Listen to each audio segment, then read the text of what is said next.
Hello, it is Doug and Bay from Lake Track Customs, and today we're going to show you how to customize a fender, because people always ask me how to do all this shit that we're doing on the guitars. So I'm making this video so I never have to answer that godforsaken question again. And also, I just want to see the world filled with beautiful guitars. Because I feel like it's like kind of completely self-explanatory, like the process of it. But I can also understand why the routes of going about it would be confusing. So we're going to lay it all out. For this video, I'm going to insult you and myself the entire time. And I'm going to throw plenty of curveballs. Meaning, I'm going to tell you a whole lot of shit that just isn't true, and you're going to have to figure it out on your own as you take part in your own process. Okay, let's get started. First thing is you soak the guitar in gasoline and light it on fire. Be sure to light it in a place where no smoke alarms will go off, because it's really annoying when the fire department shows up and you have a lot of explaining to do. Oh yeah, I'm just customizing a guitar. Link Track Customs showed me in the video. Shut the fuck up. They're gonna be like, yo, you're trying to get an insurance payout, you know? And this is like, this is like what they're gonna say to you. I'm not thinking this. This is what they're gonna say to you. You're gonna have a lot of explaining to do. Anyways, that was just an example of the kind of lies I'll tell in this video. Let's continue. You're gonna need a regular screwdriver, a small screwdriver, like an eyeglass screwdriver, both of which Phillips head, Mod Podge, paper materials that you like the look of, and polyurethane, and sponge brushes. Now listen, this is important. Spray-on poly is absolute butts, and poly with a brush is bad. Do not do it. Also, a skateboard deck with screws going through it is useful because it's a good thing to give the guitars a way to dry. A 2x4 will do as well. Make sure you clip off the ends of the screws and put some duct tape on the end to avoid further scratching. Also, I should mention, it is freezing.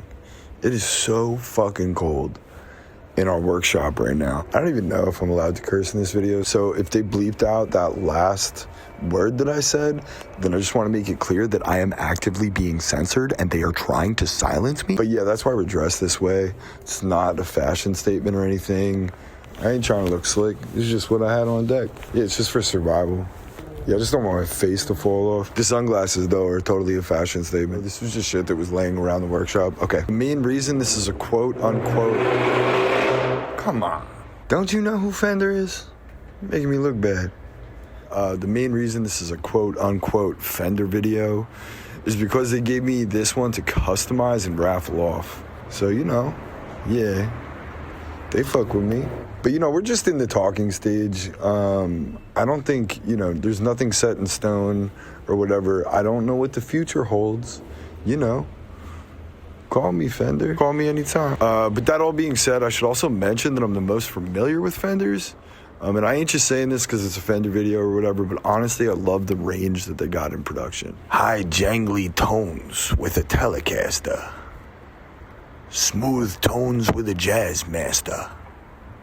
Searing leads with a Stratocaster, and everything else in between. They're great to customize because parts are very available, and a brand new one will have some lit-ass pickups and solid parts that'll do you justice, and they're already on the thing when you get it.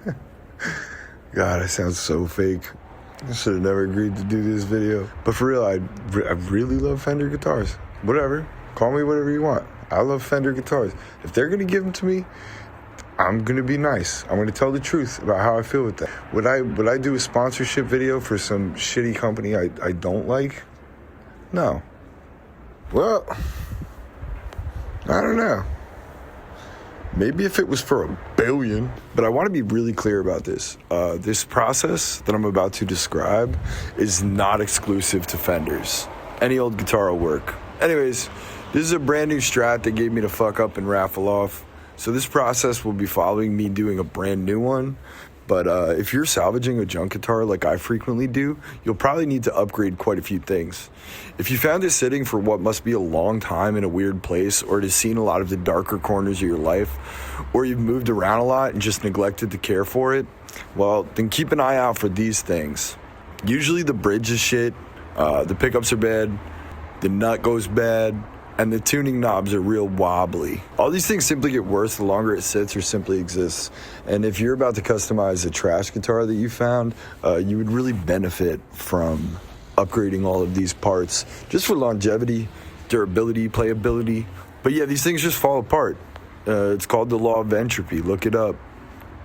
Or it's planned obsolescence. I don't know, Fender, you tell me. Next thing, after you light it on fire, that was a test. So then you play it. Make sure you take note of all the things that you're going to want to upgrade. The neck is an important thing to take note of. If the neck is shot, it might be a lost cause there, cousin. Might be time to hang it up and get you a new one. Luckily, the standard length fret Fender necks are interchangeable with a lot of the other standard Fender bodies. And the short scale necks are interchangeable with the other short scales. I'm unsure if it's legal or whatever. Is that perverse? I don't know. Moving on. Next step of the process, you're going to take the guitar and pull it apart. Always snip the lines closest to the potentiometers. The potentiometers are the volume pot, the tone pots. One real important step is going to be keeping all the screws together. I like to keep them all in little pieces of painter's tape. Label them, and then I give them each their own little jingle.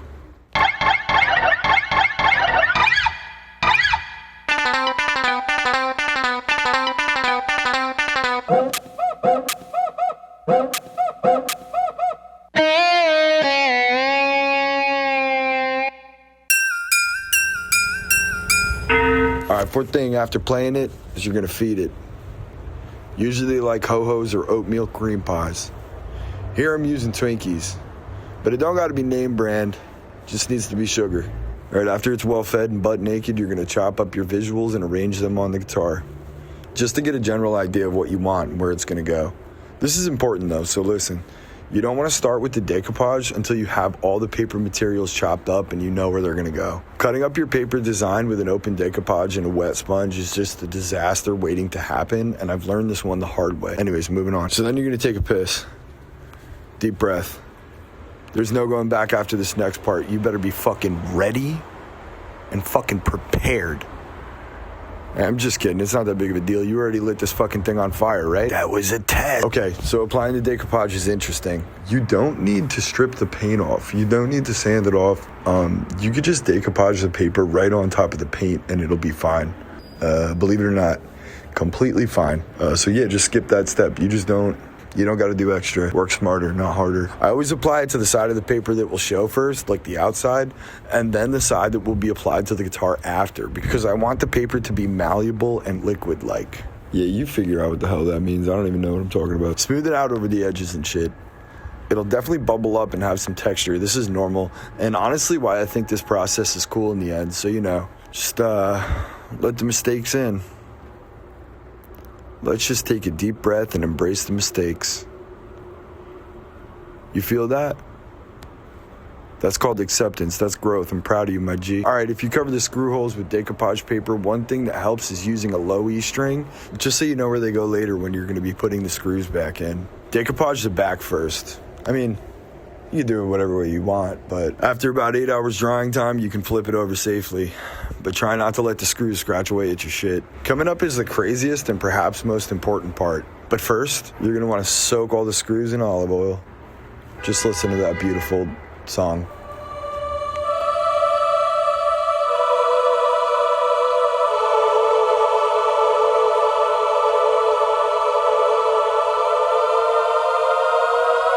Alright, now for the craziest and most important part. Let the decoupage dry overnight. About 16 hours at least, but 24 is better. The longer the better. Oh yeah, and I should have mentioned this earlier, but also make sure the humidity and the temperature are good. Hot and wet is not good for drying. Luckily, cold and dry seems to be kind of fine, so that's why we're okay. Although I'm dressed like a fucking idiot. Okay, now for real, the craziest and most important part, which is the poly.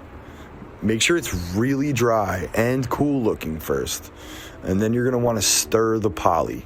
Do not shake it or you'll get bubbles. Apply the poly liberally and make sure that it's really saturated. This took me a long time to understand and do it properly, so don't beat yourself up. Remember to embrace the mistakes. That's growth. I'm proud of you, my G. I like to do the back first and then the sides at the same time. Now the sides are hard because it will drip on the front after you've applied it all, so just make sure you give a once over underneath it. So put your head down there underneath the front of the guitar and just drag the sponge brush across the edge of the front.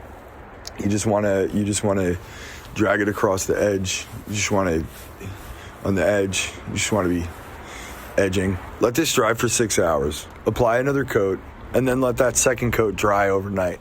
Next day, flip it over, do the front. 6 hours, another coat, let it dry overnight again. Then, you give it a kiss. No sexual shit. I'm kissing my guitars on my paternal type shit. And then considering you're a brand new parent, you lay down the fucking law. I brought you into this fucking world and I can take you. So simultaneously, Bay is finishing the soldering on the pickguard. They're putting in these P90s that Ben Peroxide gave me in Boston. Shout out, Ben, you're a real one. The pearlescent white of the pickups really matches the pickguard that I've chosen for this one.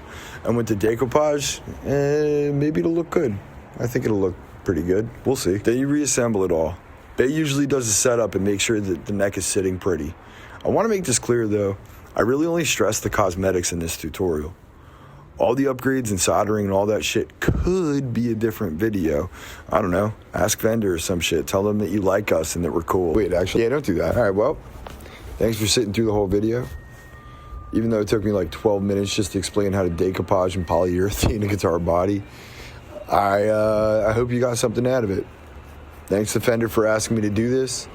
And just know that you are like fully capable of doing this. Because if my dumb ass can do it, anybody can do it. I'm pumped to see how your guitars end up looking. Oh yeah, and we're raffling this thing off soon. Details to follow. Okay, bye.